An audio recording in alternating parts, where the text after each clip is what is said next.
So one of the best ways to find high runes in the game is just get out and slaughter as many mobs as fast as you can. But did you actually know there's certain monsters in this game that have a higher drop chance for runes, leading to more high rune finds than others? We're going to take a look at each one of those today, and should you actually farm any of these? And I bet at least one of these you didn't know about.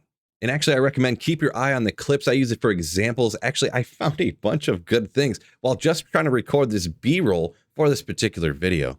Now, first off, generally what we're looking at here, this is Silaspen's drop odds calculator. So you can see the item right here. We're just using Burr Rune as an example. Who wouldn't like to find a Burr Rune right now? Am I right? Now, we're looking off of normal monsters, and we're just going to use player one. This is just an example. The drop odds will change depending on it, but they will change relative based upon the different monsters, right? So first of all, it's just sorted out by monster name or monster type right here.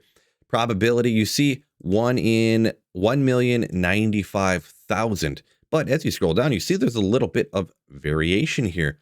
Now, right here, there is actually a monster that has 3 times better chance of dropping a high rune. And bam, I went ahead and sorted it by probability, and we'll go ahead and zoom in a little bit, make it easier for you guys to see. And we're looking at actually what people refer to as ghosts. But more specifically, this monster type right here is a wraith. These ones are semi or pretty well known for having higher rune drop chances, what makes these really great as well. And we'll take the Tower Seller, for example. They're incredibly slow and they're incredibly weak, being very, very easy to kill for pretty much any character in the game. Now, they are generally always immune to physical, but almost everybody plays casters. Casters are way more powerful than melee characters, meaning that anyone can farm them, even before they get things like Sunder Charms or their Infinity. Now, in pretty much all of these areas, this is going to be advice to kind of apply to all of them. You don't only want to target just the ghosts, generally in my opinion. You want to go ahead and slap down any large groups of monsters, and then obviously the ghosts along the way as well. Another awesome thing about the tower, on the way down to getting keys and getting runes from the Countess as well. So it's kind of a dual, triple, quad purpose on the way down. So the tower is one of the spots where I find a ton of high runes pretty much at the beginning of ladders, especially when I start off with a sorceress. Now, a lot of different monsters people refer to in this category of ghosts. So you see right here, Wraith. So these apparitions right here, we have ghosts, we have specters, but you do notice one right in the middle here. Maybe this name sounds familiar to you, wisps.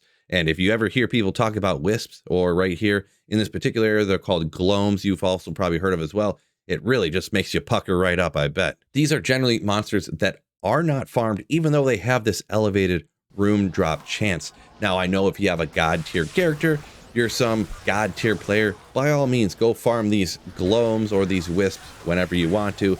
Sometimes they're in areas that people do farm with. They're incredibly strong and powerful, and characters that have huge survivability. Me personally, I steer clear. I don't even want to mess around with it. It's not fun to me. But you do see they have essentially the same drop odds as these different wraiths right here. The Great Marsh. Let me know if any of you love farming the Great Marsh for these wisps, because man, I would be shocked if any of you were. But here's another great place to farm those different types of ghosts, aka wraiths, and that's the Arcane Sanctuary. Once again, you're going out getting keys from the summoner, and you might as well take out large packs along the way along with these ghosts, because once again, they have this elevated rune drop chance.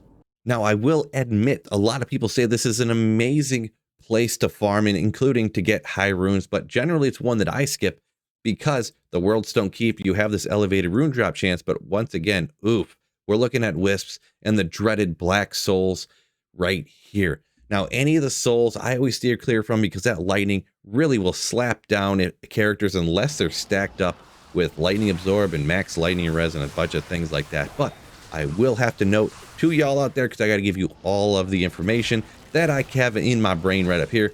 Worlds don't keep. It's 85 area where you can find everything in the entire game. Like I said, you got these higher rune drop chances right there. There's a ton of density down there. So it really is a good place to farm if you can handle it. But really, for me, I don't find it that fun because of really these monsters right here. So I can scroll and scroll and scroll and scroll down right here until we get to the bottom.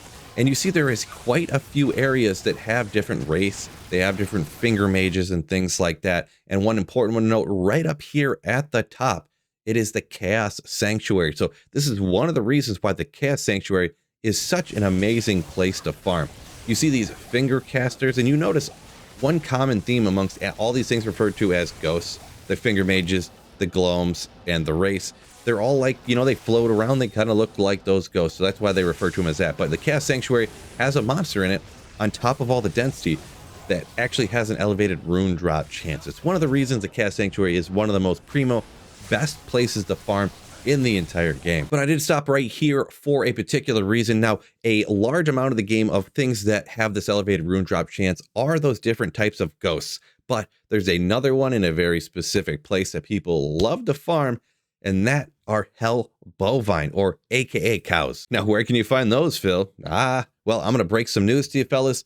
They're in the secret cow level. Now you see the elevated rune drop chance isn't as good as ghosts, but it is better than normal monsters. You see right here, like I said, 1 million in approximately 95,000, and the hell bovine is 1 in 730,000, so a significantly better rune drop chance. But there's even more reasons to go out and farm cows on top of that. First of all, before you have infinity and thunder charms and all that good stuff, cows are not immune to literally anything, so anybody can go out there and take out cows.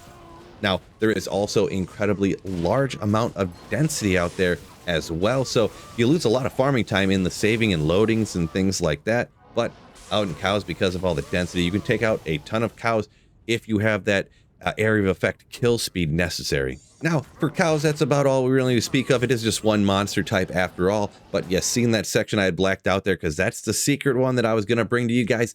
And it is one that I just found out not even that long ago. I haven't known this forever. But actually, Quill Rats actually have an elevated rune drop chance. And as you can see, they're pretty similar to what cows are. Now, there is one difference to Quill Rats. There is not a secret Quill Rat level that I'm aware of where there's incredibly high density where you can slap them down incredibly fast. A lot of the areas where you're going to find these are not places you're going to want to farm a ton. Now, the Bloody Foothills, maybe go out and do Eldritch and Shank. You could take out a few packs along the way around there. But we're talking Outer Cloister.